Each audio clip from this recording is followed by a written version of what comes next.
What is going on, guys? Matt Downs with Daily Grind Fantasy Sports here to give you the edge for the Super Bowl. Cannot wait to break it down. Right now, it's projected to be a very good game here between Joe Burrow and Matthew Stafford. Pretty much a story of the underdogs. So I'm excited to watch. Cannot wait to break down my 5 overall favorite plays here. But before we jump into that, I do want to give a quick shout out again to Prizepicks. If you guys haven't signed up for Prizepicks, feel free to go ahead and do so while watching the Super Bowl game. Enter code using DGF for 100% match up to $100 if you have not already. Prizepicks is an app where you simply hit the over or under of any certain fantasy projection or player prop. One of the easiest ways to play DFS today. And again, that is code DGF for 100% match up to $100. And also, if you guys want to continue watching my content, feel free to sign up for dgfantasy.com. We now have a Prizepicks package. The package includes all of our premium picks on top of all the picks I'll give you here today. We give more picks for NBA, for NFL, for MLB season coming up. So again, only $5 a week or $10 a month gives you access to all of that and so much more.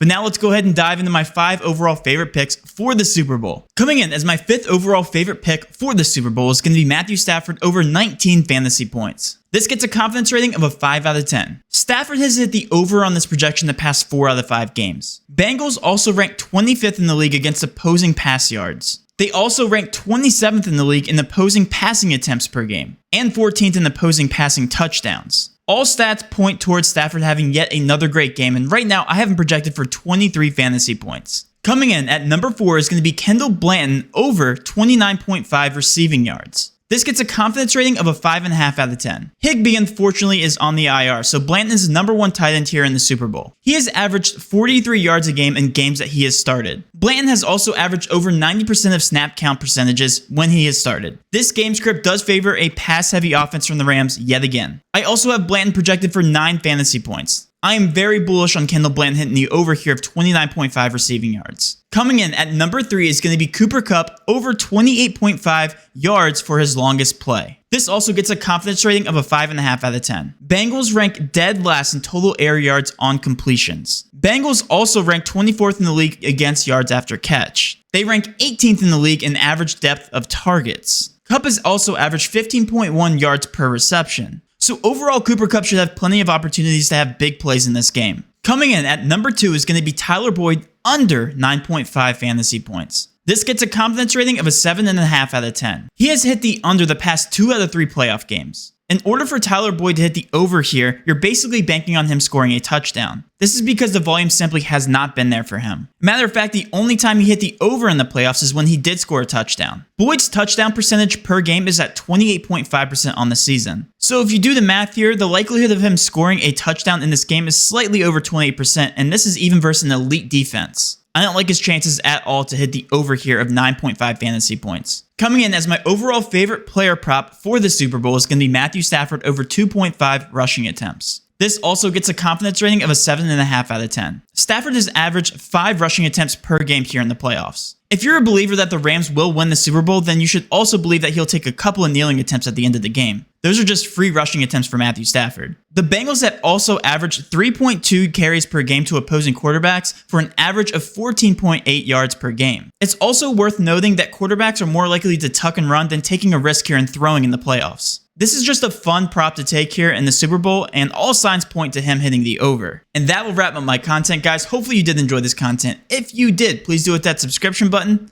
notification bell, and of course smash that like button for all of our future NFL content. With all that being said, have a great rest of your day, and let's cash.